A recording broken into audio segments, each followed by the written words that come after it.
in the diasporas are not left out. That's why Diaspora's Talk is back on your screens on KMTV. In fact, the United Party is not cohesive. Be it social, political, economic, and other issues affecting Liberia and the diaspora Liberian communities. I did not expect to even make it to Hollywood.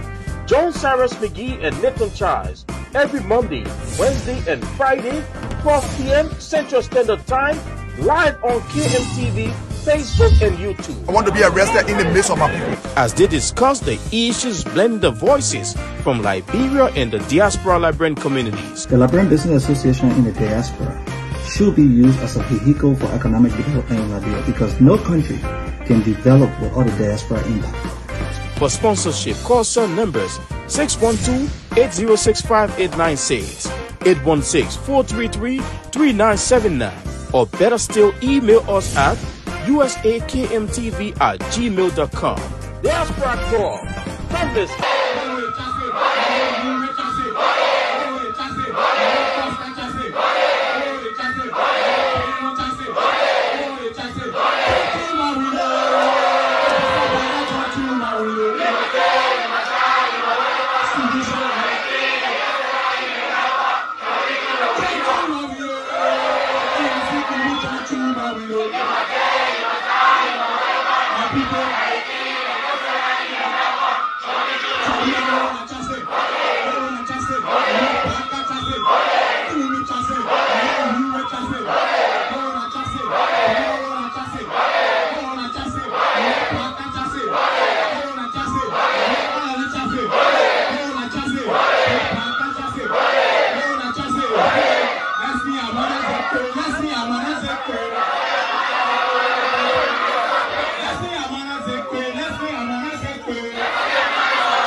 Indeed, welcome to the Diaspora Talk. My name is Nathan Charles. On this edition of the program, it's April 3rd, a new month for the new year in 2023. Again, I'm the presenter of this program. The lead presenter, Cyrus McGee, is on some personal engagement.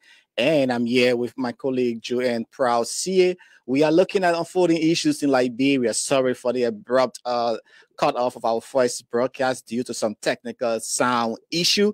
Now we are back looking at what happened over the weekend. And currently today, this morning, there was massive protest in Liberia from the transport ministry to Fender. People were agitating over the issue of government not paying them some money the government owed them for the land government took away from them. So these are things we're looking at today. The BVR is ongoing. and what's going on with journalist Rockne Sia book launch over the weekend in Washington, D.C.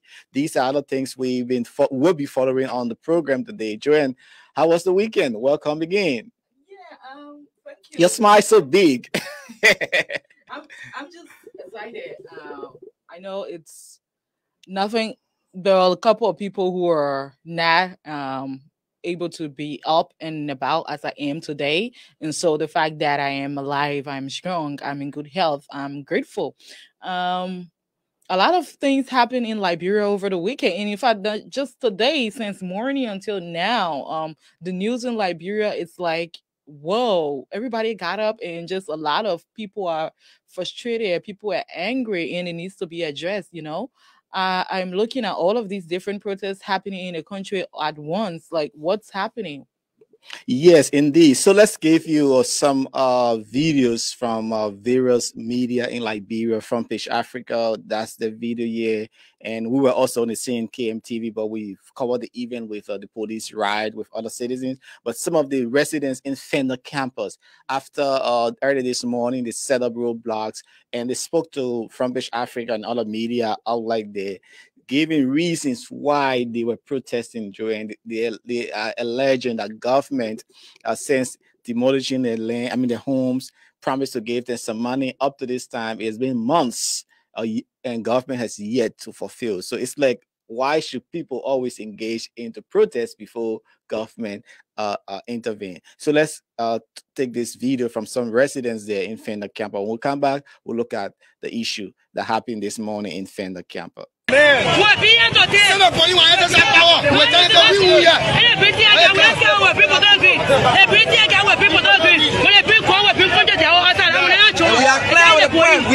the point.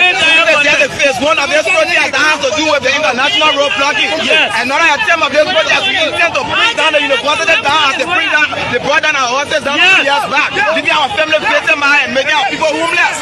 So we are clear to the point. If this former president cannot address the people of Fender issue, we will relent. We will undergo this struggle as long as we can until we receive a rejob from the executive mansion. There's no backslide. We're not going to backslide on the process. We are clear with the issue. Thank you. So we have a female here, and I'm sure she's one of the speakers.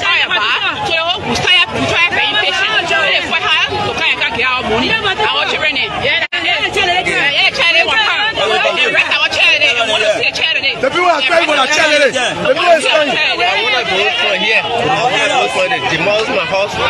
They demolish my double dial right on the spot. The demolish area. So from that time, they promise. This coincide when in meeting, they promise we can't get nothing. So our concern is black the road. Also, can they let the government know our money basic? We're not here to make violence. We're not here for peace.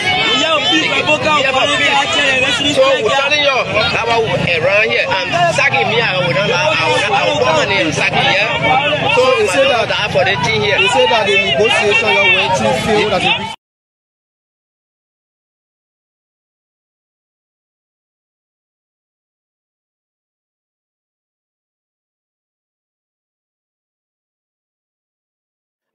That's some residents there from Fender. They've been speaking there to journalists in Liberia. Joanne, you listening to them. What's your own view on them? Nathan, people are frustrated in Liberia about a lot of other things. The issues with this land dispute isn't a thing that just started today. I used to attend UL when I was in Liberia, and all of my classes were at Fendale. Okay. And I was there when they were breaking down those places. People's stores were over there. That was like 2016,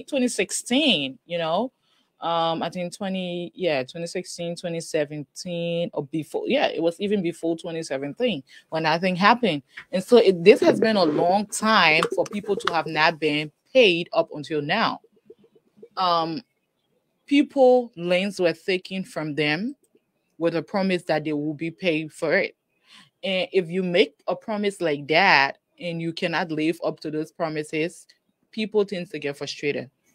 They've waited a long time. Although they are on the street right now, and there are causing conflicts and people are getting hurt and other things, But can you imagine waiting years to get paid for something that is owe you? And it's not like you this was like just promised out of the blue.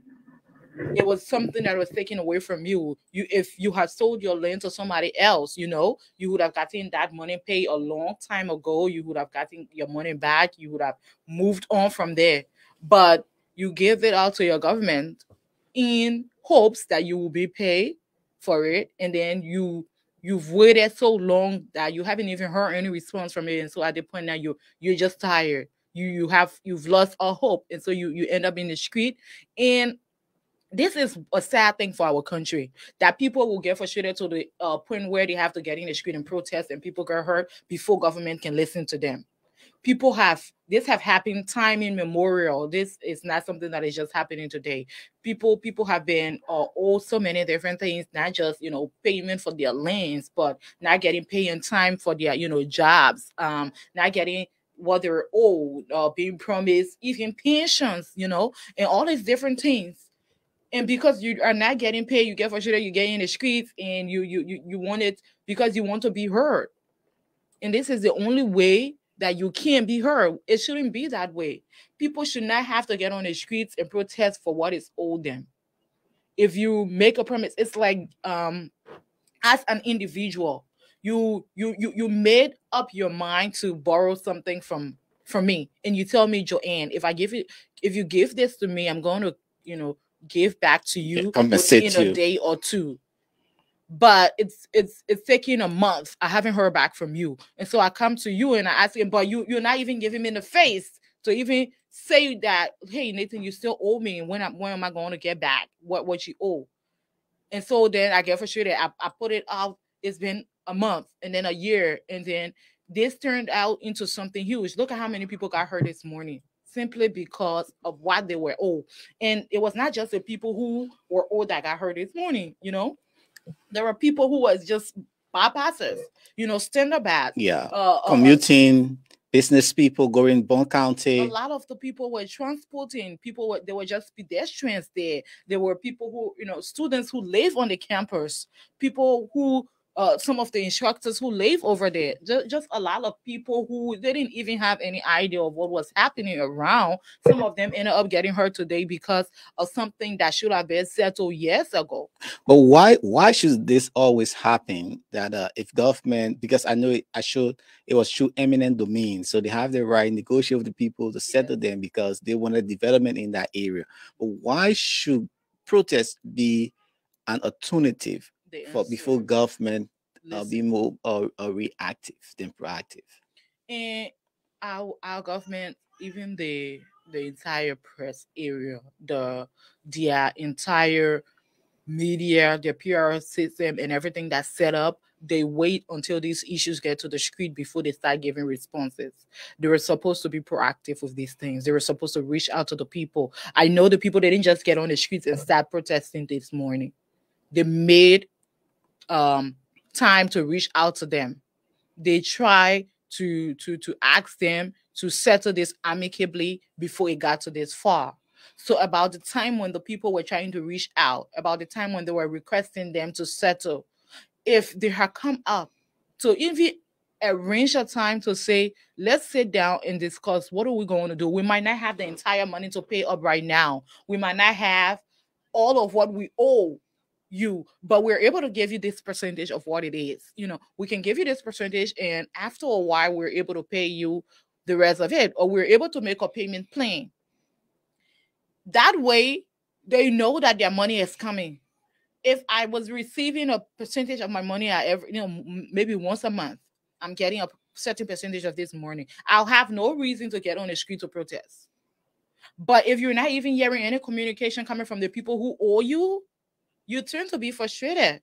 You lose all hope. You do not know what to think. You start thinking about different scenarios. And if you're an overthinker like myself, you play like 100 different scenarios in your head, and you're thinking, are they making fun of me? Are they taking me for granted? Do they really respect me? Do they think that the land that they took away belongs to them? Or is it, did they believe that it was mine? Because those are things that you have to put in perspective. Are they actually going to pay me, or did they take this land for free? Because at the end of the day, if you respect somebody and you borrow something from them, you will know to pay back on time. But if you do not respect this person, you do not even put into perspective what they're losing in it, if what I paid them back or not, I don't care how they feel. Those are things that you start to think about, you start to consider. Because if you care about what somebody is thinking or how they feel, you're not going to borrow something from them and not pay back. Indeed, it's important that for me, I see this as a two-way situation. We are in a civilized country. People who call them duty bearers, who are responsible. They need to do the work. Either they're not doing the work or they are incompetent to handle this situation. These are things that make the government look bad. It's like once there is no protest, you not see the Minister of Finance, you not see the Justice Minister, you not see the Transport or Education or some people in high authority to react. So either the system is not working or is corrupt before these people get the money. Maybe some deputy minister got to sign and maybe he's not getting no kickback. Okay, I'm going to delay this until they come and collect my debts. So some system is not working, and those people who will be checking on these people in authority to make sure that these things happen. That's why you appoint supervisors or deputy ministers or minister. You have auditors, you have compliance officers. That's their work. They're supposed to double check these things. They're supposed to make sure things are doing, people are doing the jobs they are being paid for. They're paid. Taxpayer. Exactly. Let's modify it. Yes. They wake up, they go to work in the morning, they sit behind their desks and they do not do anything. Some of them sit down behind their computers and they play games all day and then go home. So Candy Crush. They play Candy Crush all day and they go back home. If people were actually working, people who were supposed to be doing these jobs, if they were working, you won't see people getting in the street every time to protest for people to hear them. Imagine the amount of protests that took place in the country today alone. Yes, and in Fender, I tell you, I saw about police made some arrest because that's why they very reactive. Again, you cannot obstruct other people's movement. So, because if you look at the situation, something triggered the action. Was it right to go into violence? No. The law says you should not infringe on other people's right. Yes. But being responsible as a responsible government, how can we be more proactive? Or the people say, how can we settle that thing easily? Yes. And we don't have to wait for conflict, because that's what love, even the Bible says the greatest commandment is love. If you love your neighbor, love your country, love what you do, you will always want peace. I think people come to the job, they don't love the job. They're just there because I just want to be there. And those people who are even supervising them, I mean, some of them, they don't look them into the face and say, we're going to dismiss you for X, Y, Z.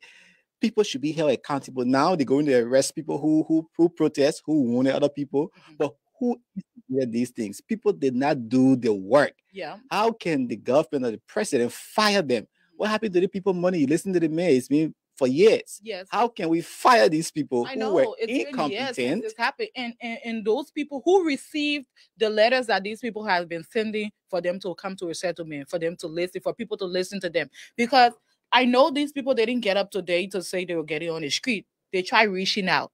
When they did, who got those letters? Who did they speak with when they tried reaching out? I know did somebody just receive the letter, fold it and put it in the trash, and they didn't even care to respect that this is somebody who is requesting for what they're owed. It's not like they're begging. It's not like they're asking for handouts. They were requesting you give them what you owe them. And, people do not have to get into the street to, cause harm to one another, to even innocent people who are passing by, those pedestrians who are on the streets and just, trying to move from one location to another, have gotten caught up in this thing that didn't even concern them in the first place, simply because people decided to not do their jobs. And this is terrible, Joe. And I tell you, what I saw today at the Fender campus, people going bunk out, the business people, they were, movement were curtailed. This is not what we need in our country like Bureau. We already don't have the rules. We already don't have the economy, the 24 hours economy running. We don't have like 8 or 7 hours running and early morning. And when people are, like you said, when people are hurt, they take action. Yeah. And should we always wait that, hey, violence should be the order of the day. People should go and protest before government intervene into this situation. That's just one of the issues that happened in Fender, that's Moserado County. But let's go over to this story here. Journalist Rockness CA over the weekend launched his book in Washington, D.C. And Mr. CA had an interaction with, do you have a relationship with journalist Rockness CA? No, I do not. I know we have the same last name. Well, I do not. Okay. So he held his book launch, the unofficial biography of President George Weah, and Mr. C has been explaining to people who came for the book signing ceremony and for that event in Washington, D.C., why he wrote the book, the unofficial biography of President George Weah. Let's listen to this. I read by speaking up. I want to go to my grave before this book. Tomorrow's generation will read it. Whether I'm alive or I'm dead, at least I did something that will stand the test of time. One thing I want to also mention to you tonight, I've heard people saying, "Oh, why are you writing about the men like this?" I don't know if anybody heard about a footballer called Wani Muto. He was the greatest. I think he was 100 times better than George Weah. All we know is the name of what happened to him. He was in the hospital at JFK. The tube on his hand and his body, he was dying. He got up from his hospital bed. The game was, I think, 2-0 to Billy Barrow or whatever. Went to the football field and scored 2 goals.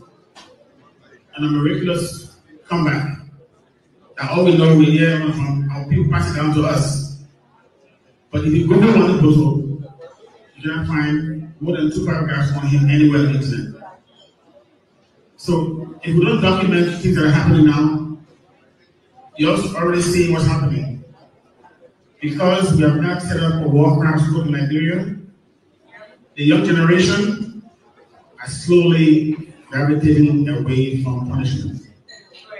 Because they didn't feel the war like most of us felt. They didn't see someone being shot in front of them, or someone being killed in front of them. So to them, let bygones be bygones. But if you went through that war, the first time I saw someone being killed in front of me, that memory is still mine. I can't get over it. Maybe God has blessed me. I don't have any psychological problem. Maybe that's why I'm crazy. Maybe that's why I'm crazy. But I have to be what I am and who I am. President of the people. The sanctions. The information I have is that another batch of sanctions are being worked on as we sit here. The question is whether it will come out before elections or after elections. There's talk in the diplomatic circle that the departing ambassador will give one last kick before he leaves. If that happens, that list will come out before he leaves. And, still on the news surrounding the unofficial book launch of journalist here, a nurse practitioner in the diaspora reached out asking him to focus mostly on stories and issues surrounding the JFK hospital in Liberia. And he did give input. We're going to bring you a clip here shortly about what they both talked about. And I think it's something Liberians need to hear and listen to as well. To see quality healthcare system in Liberia for our citizens. What can you guys do as journalists to shine light on the healthcare system in Liberia? Once upon a time, 2 years ago, I was advocating for a 5-year-old that died. And I called a lawyer in Liberia, told me that I couldn't sue JFK because if I sue JFK, I'm suing the government. And that's how that case just went like that. And so many cases is like that in Liberia. but we don't talk about it. What can you do as to just talk about it so that our government can know that without the health of the nation, if the nation is not healthy, there will be no president. If the nation is not healthy, there will be no political parties. What can you do as a leader of journalism to shine light on our healthcare system in Liberia? Thank you. I think what we can do, I don't think you guys will do it because you gotta be crazy to do what it'll change. One of the biggest problems in Liberia, if I get your question, is the fact that once you're minister, chief justice, president, whatever we are, in the traffic in the morning, they drive in the opposite lane. I got tired with it one day, and I parked my car in the middle of the Associate Justice Supreme Court. I said, I'm not moving. The law says president, vice president. There's no room for anybody else. So I parked my car in front of him, and I said, I'm not moving. He didn't know who I was. My window was up. When I told him who I was, I took a picture of his car, and I put it on social media that he was breaking the law. And that's how he knew who I was. And I was coming to the Supreme Court to, of course, explain why I disrespected the Associate Justice. But in this life we live, we have to be very, very aggressive. If you feel that your child died in the hospital that for some foul play or whatever, go to court. Go to court, protest. But we all sit down and do nothing. And you'd be surprised when I did that with Associate Justice. People say I was arrogant, I'm stubborn, I'm stupid, I accept. But I took a stand I'm proud of to this day. Even today when I'm driving, if I see a car in the opposite coming to me, I will not move. I will not move. Because what happens is that, say for example, the Speaker of the House is in the opposite lane going. He always does this. And while going, there are a lot of cars behind him. Because he's in the opposite lane, they all follow behind him. If one of those cars hits a child going to school, what happens? Because you didn't take a stand by protesting. You don't protest by putting banners up. Just park your car, don't move. If JFK kill your child, take them to court. It's not a crime to sue the government. The last time I checked, there's no crime. Not a criminal to sue the government. So I think we all have to play our part. There are a lot of people dying for no reason at all. Every time you go to JFK or any hospital in Nigeria, they give you drips. Whether you have typhoid, malaria, cancer, whatever you have, they give you drip. People have died because they don't have sugar. Listening to this particular question and answers from journalist CA, it brought a lot of thoughts to my mind. This, especially things that I've been, discussing with friends for a while in Liberia. Our healthcare system, it's been like this. One thing about us Liberians, we are very sympathetic people. We're quick to let things go, no matter what it is, no matter what you've done to us. We say, let's just forget it. It was a simple error. Let's leave this. And whether you lost a family member, whether this mistake that this person made caused you to lose money, whether the mistake that this person made caused you to lose, no matter how big it is or it has been, we let these things go easily. And so, as it says, sue JFK. Well, where you go? That's the question. It might not. You might not get what you lost back, but it will make people be held accountable for their mistakes.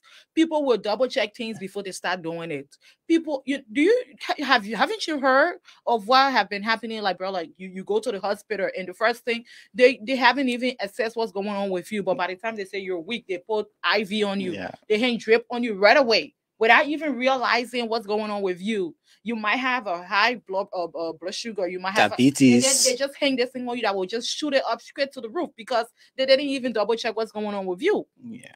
And sometimes you go to the hospital, they're supposed to run scans on you and do other tests. You might stay in a waiting area until what started as a simple thing escalates to something bigger that they might not even be able to handle. If people weren't just letting things go, if people weren't just, and I know sometimes people aren't educated on some of these things, and so they just let it go. Sometimes people also cannot afford to go to court to hold people accountable for the mistakes that they make that might affect their lives for the rest, that might affect the rest of their life. However, if people were being double checked, if people works for being double checked, if somebody got up and took the entire hospital administration to court, so and asked them to give you a step-by-step description of everything that they did. Your record. They asked for all of the tests that was carried on, all of the why did they do this test, and what were the times and days that the doctors visited you? When did they check you? When did they do this?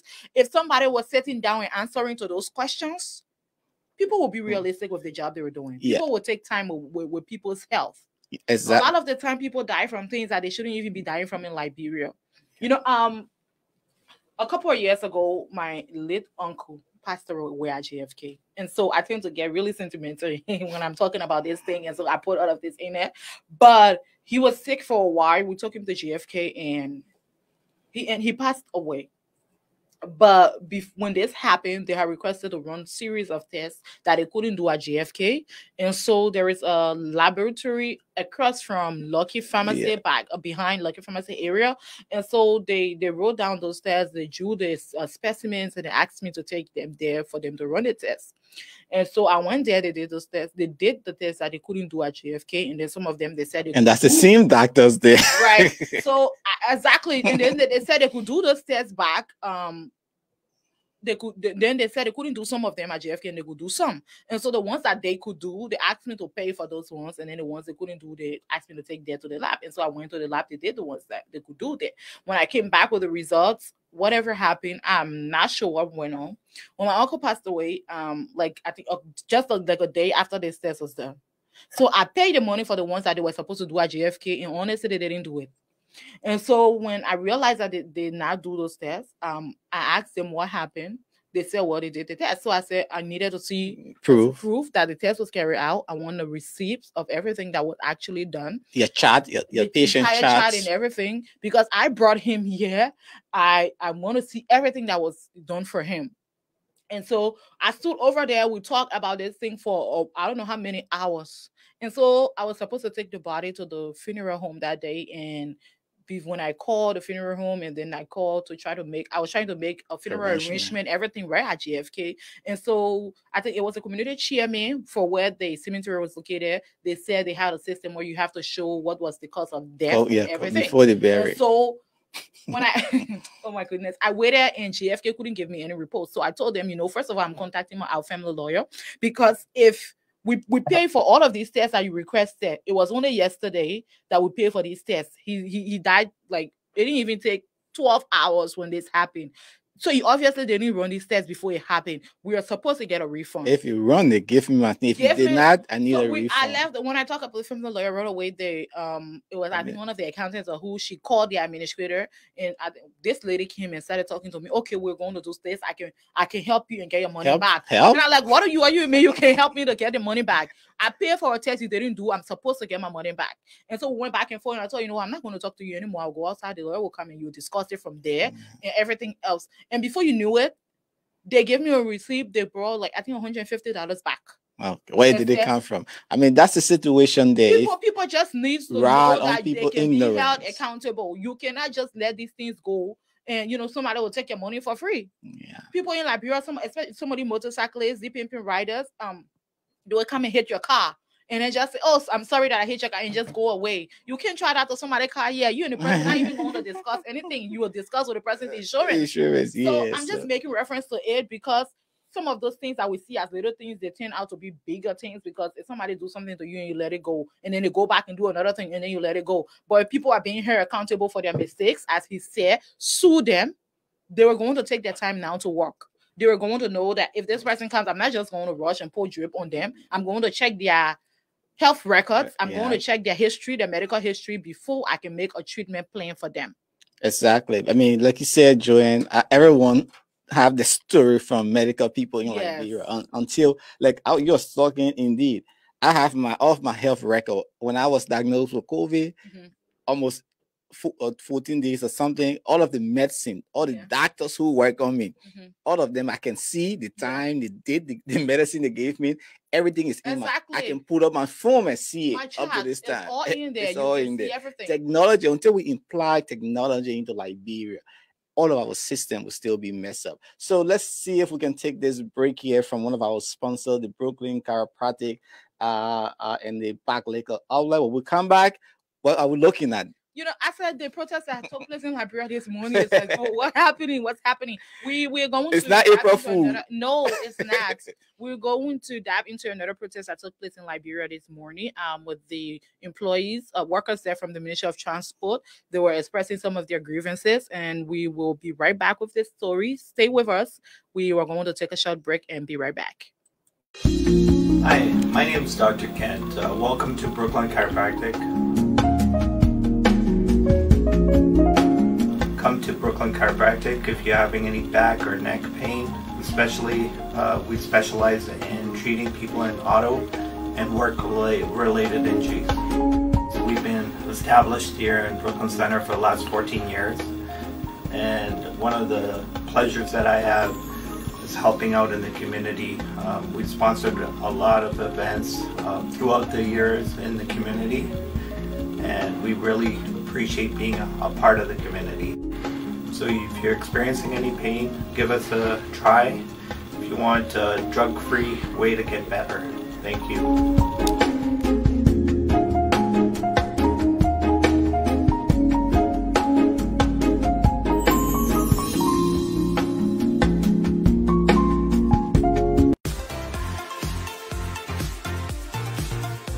Let your celebration begin with Park Liquor Outlet, your first Liberian-owned liquor store in the city of Brooklyn Park, Minnesota. We have everything that you need to set that special occasion or ride. For your next party or great get-together with friends, visit Park Liquor Outlet. We have great selection of beer, wine, gin, and many more at affordable prices. Our customer service will make you always want to come back. We are open Monday to Saturday, 9 a.m. to 10 p.m. and Sunday, 9 a.m. until 6 p.m. Park Liquor Outlet, your one-stop celebration store. We are located at 6315 Zine Avenue North, Brooklyn Park, Minnesota. Visit us today and feel the difference.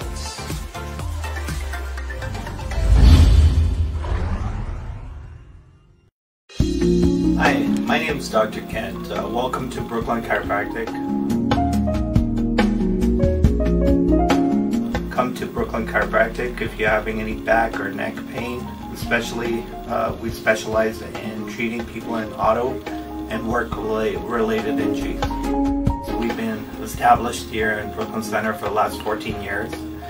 And one of the pleasures that I have is helping out in the community.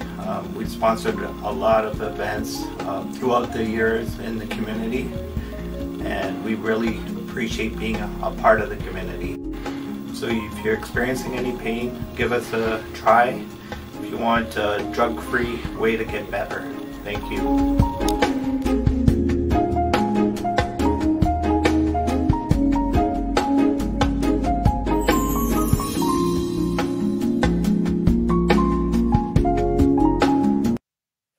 Indeed, visit the Brooklyn Chiropractic there on Brooklyn Boulevard. If you have an accident and you need that really specialized doctor for all of your services, contact them and they will give you the service you need. They are in our community and we need to take advantage of them and make sure our bodies, of our bones are intact. I too had a situation when I had an accident, and indeed, it's so nice when you hear all your bone cracking and they know how to crack your bone. So visit them and they will give you all of the best service you have. The Brooklyn Chiropractic right there on Brooklyn Boulevard. Let's see. We'll come back and take this story, Joanne. We will not. Yeah, the money making now. So you're going to spread it. Money making now. You're going to spread it. Money won't. Are you going to spread it? The money pay. They have paid good money, so they won't care.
Has been tempered with over the past 5 years.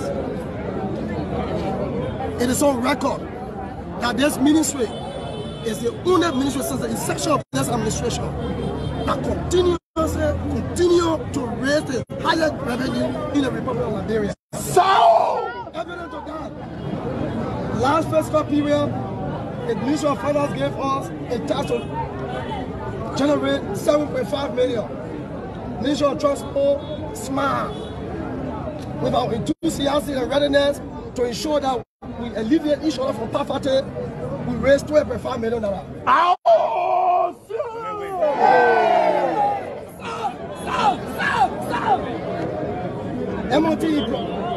MOT employees are one of the lowest paid employees under this administration. To the extent, some of our employees that can $70, $60, $80 as take-home pay. We are living in a society, you and I know, you were there yesterday, you were in the community, you know the current economic situation, one cannot survive on $70 or $60. You are at Popo Beach. You know, you from down the trench. Honorable Minister, it saddens my heart that inspectors within the Ministry of Transport, who every day are chased out by vehicle owners, are taking home $125, $115. Why inspectors and other land ministry agencies are taking $400, $500 for a take-home pay? That is unfair to us. It's also sadly our hands as employees of the Ministry of Transport that directors of other institutions are taking $1,750 home as their net after tax reduction, while directors here are taking $350 and below $350 as their net. Honorable Minister, it's also saddening to inform you that indeed we as employees of the Ministry of Transport gather here today to express to you our dissatisfaction, and we are saying enough is enough. Indeed, enough is enough. I mean, he looked the minister in the eyes, face to face, few feet, and you know, he said these words. He's indeed the man of the day. Most people will be jittery, right? And I'm looking at him standing directly in the minister's face, and he's putting out his grievances, and it's like, this is something people should be able to do. This minister is a human like yourself, and you're both working for the people of Liberia. Yeah. He might be in a higher position than you are, but at the end of the day, you're still working for the Liberian people. It is the Liberian people money that is paying both of you. And if you feel dissatisfied with how much you're making and he is the one you're supposed to express those issues to, I am glad that he's able to stand before him and tell him, this is my dissatisfaction and we need it to be addressed. And the salary is a disparity because I think they settle all of the ministers all across all agencies should receive the same amount. Inspectors or deputy minister. So why is it the transport ministry up to this time is not benefiting? And this, according to the spokesperson, government gave them a tax of to get a certain 7 million, and they got maybe twice that amount. Yet then still they are still unpaid. This thing with Liberia is sometimes it's hard to even address. I don't know. Something is just there's just this thing about us in Liberia that everything with our country has to be an issue before it can be addressed. Everything has to be like everything has to escalate to a certain level before people can take it seriously. So what I say about our leaders, those in government position, what does that say about them? Well, are they incompetent? Are they well, I'm not going to say they're incompetent. It's you're not doing your work. They're complacent.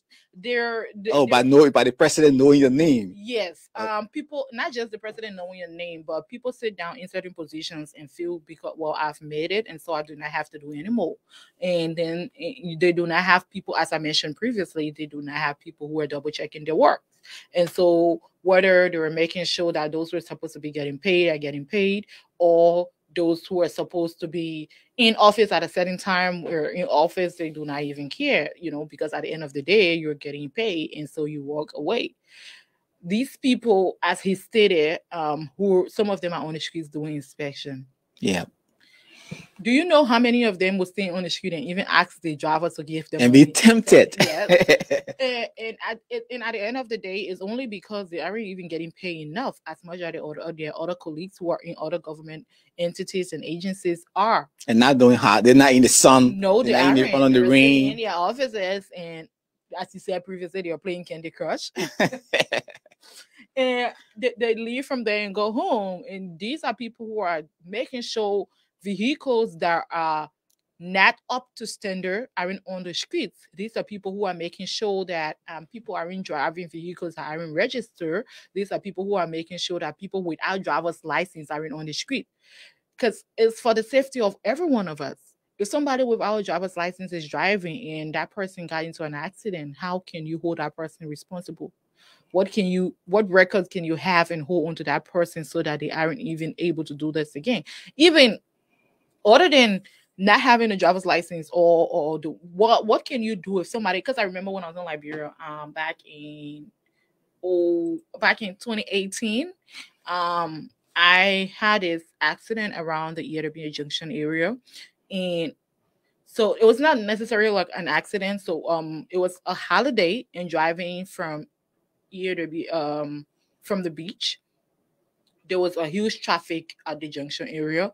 And so not even at the junction, but by the police station, by Zone 8. And so there were senior officers who were on the scene, who were there trying to direct the traffic that day. And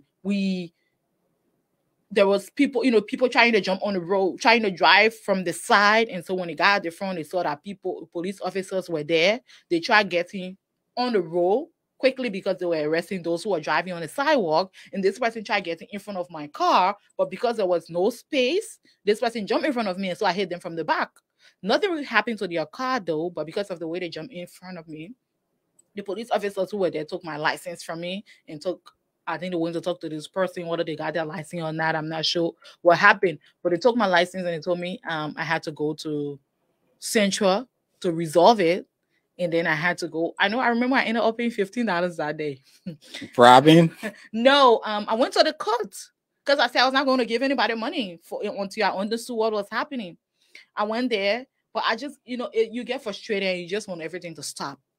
because there's nothing that just works in our country with procedures. You have to like they make you frustrated to a point where you're like, this is enough. I can't do it anymore.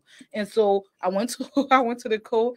They kept sending me back and forth. I went all over the place until I did the $15 to this place. I came back with the receipts, and then before they gave my license to me, and then they had all these people licensed, in front of them, just sitting in front of them, and they took mine out of it. And I kept thinking about this thing. How do they follow up if something like this happens again? Maybe not me or somebody else got into another accident, and then again and again. What measure do you put in place to make sure that this one driver isn't getting into too many accidents? How are they being held accountable? Do you just take this person's license, they go and pay this $15 or $10 and come back, you give the license back to them? But as he was saying, if people were getting paid enough, be more robust in doing the work, they will be more robust in doing the job. You feel happy. I mean, people will double check other people's works. They will do their job with sincerity. They will get on the streets. These are things that encourage corruption. Imagine somebody is being paid $60 or $40 an entire month. I want to fix my driver license. You're like, okay, Nathan, give me $20, $25. I can fix your license. That encourage bribery, corruption within the system. And I saw firsthand with people going to the Ministry of Transport to take their test for the driver's license, and there were employees of transport that are taking the test for people. Really? Yes, they were answering the questions, and they were just telling them, give me something, I'll take. They can say, just give me something, I'll take it for you. And nice. Really?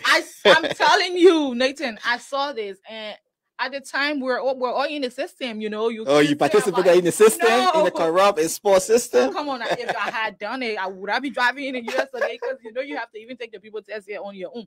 But Liberia, people should not have to get on the street and protest for what is owed them. People, imagine the country today. What does it say about our government? With 2 protests happening the same day for people, from people who are owed by government.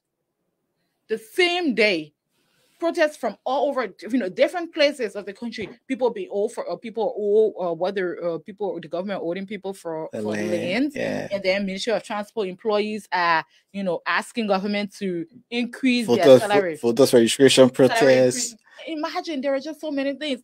I sent you a screenshot from a friend that I received talking about voter registration with registrars from NEC taking money from people to register them. What is happening in Liberia? This is not stopping. And some of the government officials, you see posts from them that it happened during the other regime, and it happened. So because it happened during this person's regime, it's supposed to be happening during yours. Didn't you say you were coming to bring change? Change for hope. That was what you told. That was what you promised the Liberian people before you came. So why aren't you bringing that change? Well, probably the change is the other way around. Change is it depends how you want to define it. How you want to. It could be good or bad. Yeah. So that's some of the situation we followed from Liberia Transport Ministry officials there, and we saw the Minister of Finance, Samuel Twe. He engaged them because just what the Finance Ministry and the Transport Ministry, they just adjacent each other, and he went there and told the guys that. And he sounded like he had no idea why how would he not know? And the fact that he even sounded like he had no since idea, Friday, it doesn't make it seem like he was being sincere. It only makes it look like he's not doing his job. Because as a finance minister, if you're doing your job, you know how much people are getting paid. It is your duty to know. So why would you not have idea on it? And so he told them that Wednesday we will we'll sit with you guys and look into it to see as to whether it is true that people are receiving less than what because government said one. You know this thing for a fact. It's not like he's and honestly he's a hardworking person. He's somebody who knows his job. But for him what is work? What is work? Full stamp distance. So I always tell my what is work? Work equal full stamp distance. Twe is one of Liberia's one of like what is work? You had work hard is smart is different. You might not be a staunch supporter of the ruling party or in their. This is realistic. It's not. It's not supporting. Of them who know their job. So they know what they're doing, but the fact that they aren't doing it is what our problem is. It's not like they don't knowing a job and doing it. There are two different things. And the system you work is another thing. So how can we? That's why you're a leader. How can we change the system? You're talking about check and balance in accounting. Cash flow in and out. That's a basic. you got to know. Reading a ghost name. The system, you have to have that accounting system in place. So indeed, more is needed to be done. Other technology, we need to imply technology. We need to start, taking some people to court, persecuting them, and dismissing people. Persecute them? Well, the court. That's why the lawyers, the judges, they are there to prosecute, those corrupt people. But are they though? Are they? Well, they should be doing that, and if they don't do, that's why we have to see a society group. So some of them are toothless bulldog. So these are things they should be advocating for, and they should not only wait on the private sector or some violence to happen before the civil society come in. That's why we have our religious council. What are they doing? They are sitting down. So we call them the elders. They're supposed to be the ones who are supposed to be the watchdogs. Right. They're supposed to be the media too as well. But most of them are actual sycophants. They're in support. I get it. It might be that you're a supporter of the ruling party, but when they're not doing what they're supposed to do, it is your job to hold them liable for it.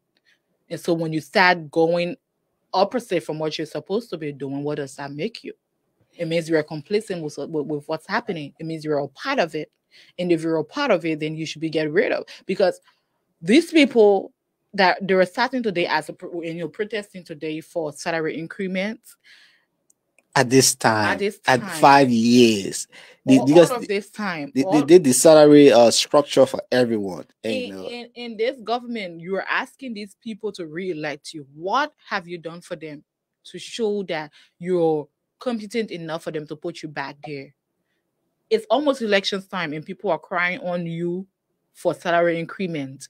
People are crying on you to be paid what you owe them for their lands. People are crying on you for accountability, and you want them to pull you back. So when are you going to make these things happen that these people are requesting? Is it when you come back for your second term? Is it when the people have lost all second term? That's the thing. You cannot ask me to give you a second chance when you blew up the first one in the first place. Like, what have I seen you done the entire time you've been there that's going to encourage me to say I'm going to give you another chance? But don't be surprised. Our people are kind-hearted. Our people, we have the mentality to let things go. Let's just forget about it and give them another try. So indeed, that's the situation there from Liberia. This morning it was tense in our country from transport ministry official who've been protesting since Friday, and until this morning. It's like they have to do it every day. They have to beg to get their own a salary to work for. These are things that encourage corruption. These are things. $115. How can somebody survive? $60. You have kids. You have your family. You're supposed to feed them. You're paying tuition. You're paying rent. How can you live on $60?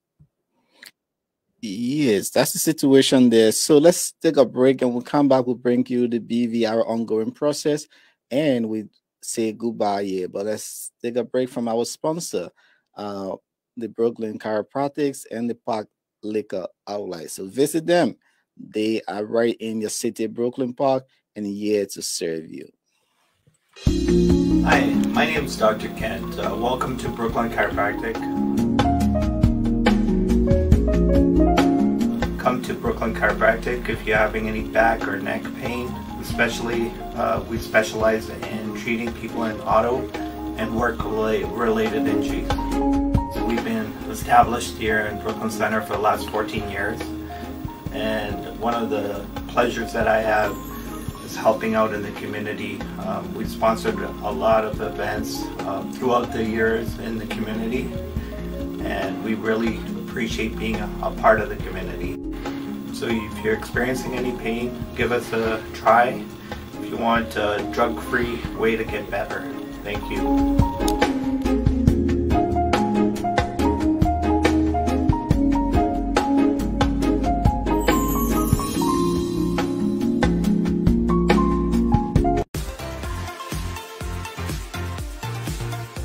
Let your celebration begin with Park Liquor Outlet, your first Liberian-owned liquor store in the city of Brooklyn Park, Minnesota. We have everything that you need to set that special occasion or bride. For your next party or great get-together with friends, visit Park Liquor Outlet. We have great selection of beer, wine, gin, and many more at affordable prices. Our customer service will make you always want to come back. We are open Monday to Saturday, 9 a.m. to 10 p.m. and Sunday, 9 a.m. until 6 p.m. Park Liquor Outlet, your one-stop celebration store. We are located at 6315 Zine Avenue North, Brooklyn Park, Minnesota. Visit us today and feel the difference.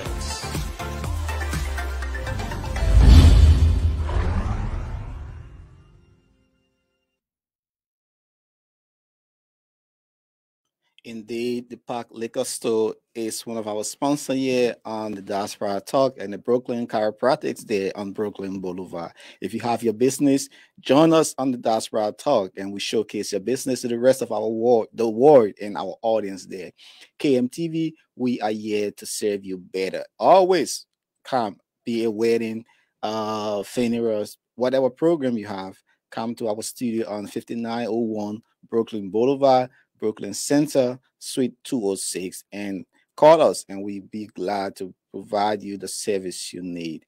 Now let's take this final development here on the Diaspora Talk. The National Elections Commission over the weekend sent a statement dismissing one of its own temporary employee.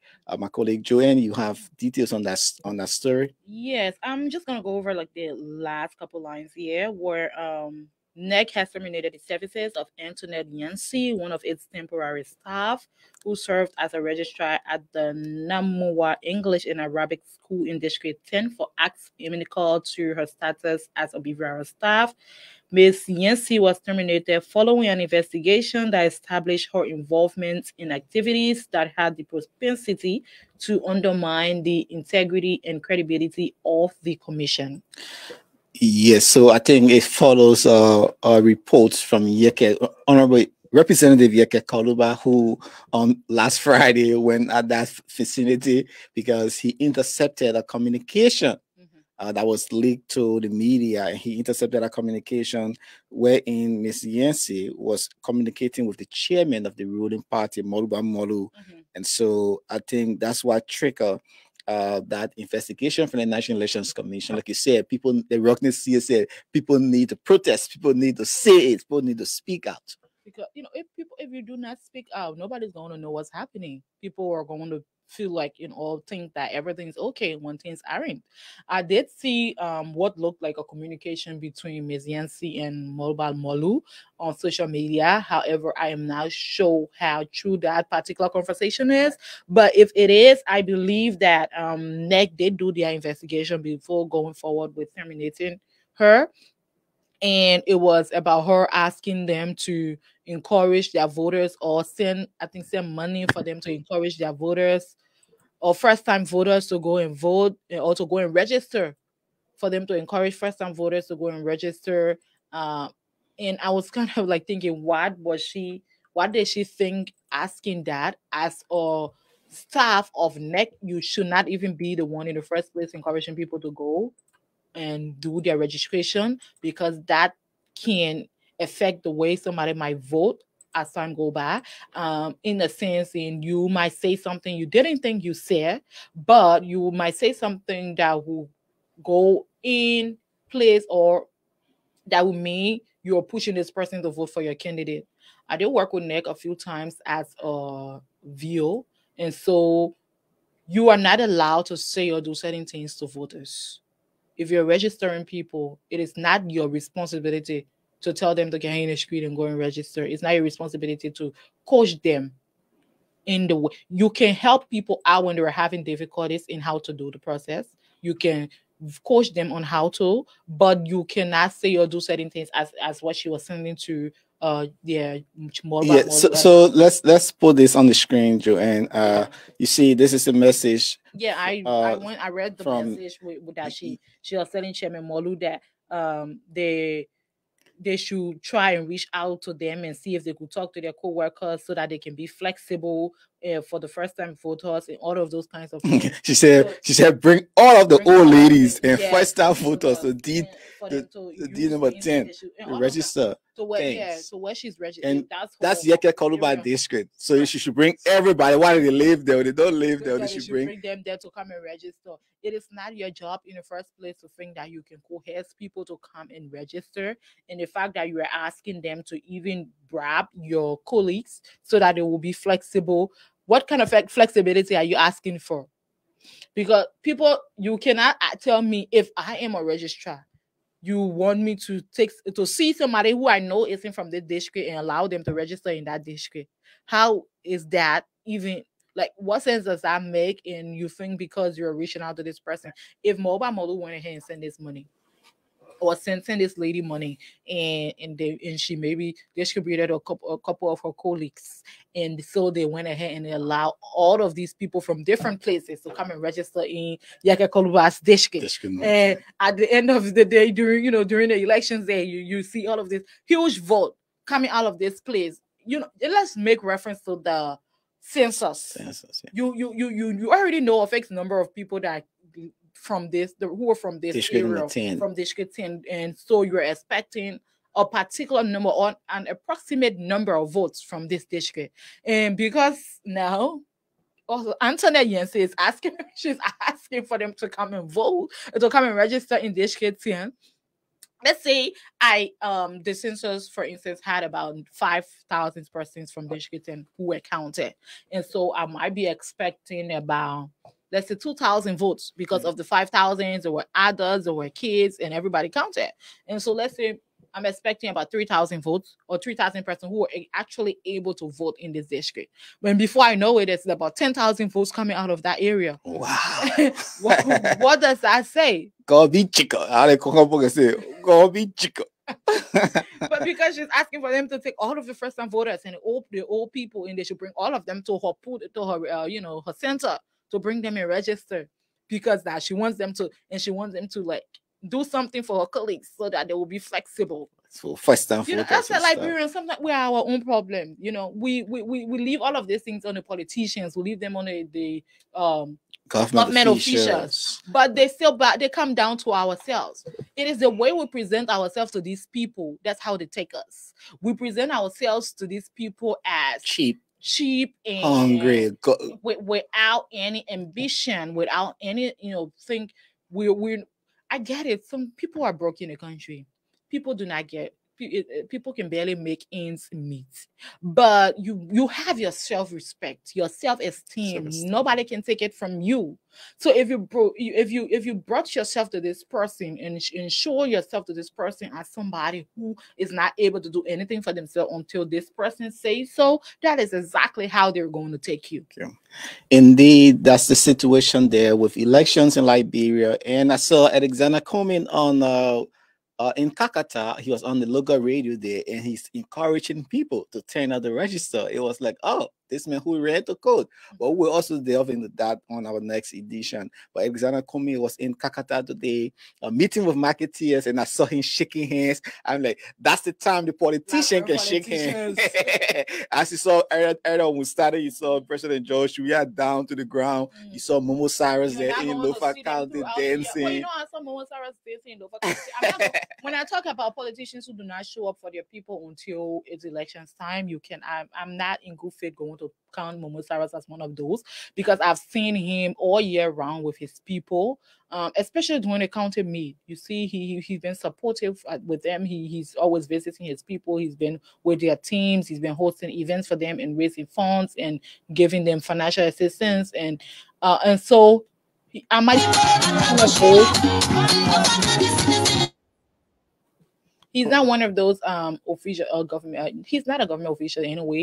He owns a private security firm. However, he's been giving back to his people. He's been with them, and I've seen how he's been supporting them, and so him dancing with them now, he might be, an aspiring or trying to contest at this time, but he's always been with them. Unless a lot of them whom you are only seeing the last couple of months or the last couple of days who are coming up and dancing with them and shaking their hands because they want something from them now. Indeed, that's the situation there, Mumbo Cyrus. Let's take some of the vibes. They're making dance, man. They're making bookie.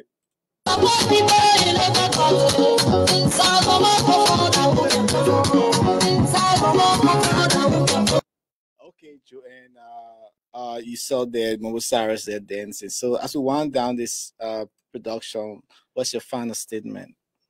Well, I think I should address the Liberian people, not just the government, but holding people accountable for their mistakes should start before it escalates. Right now, people are in the streets, they are protesting. It should not always reach that far for people to get up and get frustrated to that extent that people get hurt. From the moment you notice that something is going wrong, address it heads on. Do not wait for it to take. How did these people even pay patience for all these years to wait for, not getting paid for their land? I'm talking about those from Fendel. They waited for so long. They had oh my goodness, I do not have that kind of patience, to wait for somebody to owe you for that long and they haven't paid. And now you're in the street and people are talking about people should not be getting in the street. Do you know how long these people have waited to get their money? And I think they should not have waited that long. They should not have stretched the government or given them that much time to even pay them back. Because it just shows that these people didn't even respect the people in the first place. You cannot respect somebody and treat them that way. And the employees too from transport. People, they've been working all of this time and they've been making this small or little to nothing, and they've accepted it is all of this time only for the finance minister to stand before them and tell them that he doesn't know what's going on. He's going to double check and get back to them on Wednesday. This should not have happened. They shouldn't have let it even reach this far. I'm really glad that they were coming up and talking about it now, but the fact that it even reached to this far, it showed that they were complacent with taking that amount. And I know they weren't satisfied taking it, but because of how soft-hearted Liberians are, we are quick to let things go. We ignore a lot of things, and so people try to take advantage of that. But we should start talking for ourselves. We should start advocating for ourselves now. You do not have to sit down and let something reach to a point that you can almost not survive it anymore before you want to talk about it. Start advocating for yourself before it escalates into something that you cannot control. Indeed, start advocating for yourself. This is how we come to the end of the Diaspora Talk. My name is Nathan Charles. My colleague Cyrus McGee is on some personal engagement. Hopefully, he will be here with us on Wednesday. Joanne Proud-CA was here discussing issues in Liberia and the situation there with protests from the Transport Ministry to the offender campus residents there. So until we come your way again on Wednesday with another fascinating edition, have yourself a great day from Brooklyn Center in Minneapolis. Let your celebration begin with Park Liquor Outlet, your first Liberian-owned liquor store in the city of Broken Park, Minnesota. We have everything that you need to set that special occasion or bride. For your next party or great get-together with friends, visit Park Liquor Outlet. We have great selection of beer, wine, gin, and many more at affordable prices. Our customer service will make you always want to come back. We are open Monday to Saturday, 9 a.m. to 10 p.m. and Sunday, 9 a.m. until 6 p.m. Park Liquor Outlet, your one-stop celebration store. We are located at 6315 Zane Avenue North, Brooklyn Park, Minnesota. Visit us today and feel the difference.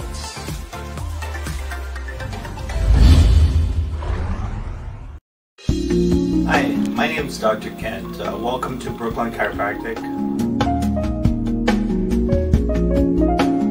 Come to Brooklyn Chiropractic if you're having any back or neck pain. Especially, we specialize in treating people in auto and work-related injuries. So we've been established here in Brooklyn Center for the last 14 years. And one of the pleasures that I have is helping out in the community. We've sponsored a lot of events throughout the years in the community, and we really appreciate being a part of the community. So if you're experiencing any pain, give us a try if you want a drug-free way to get better. Thank you.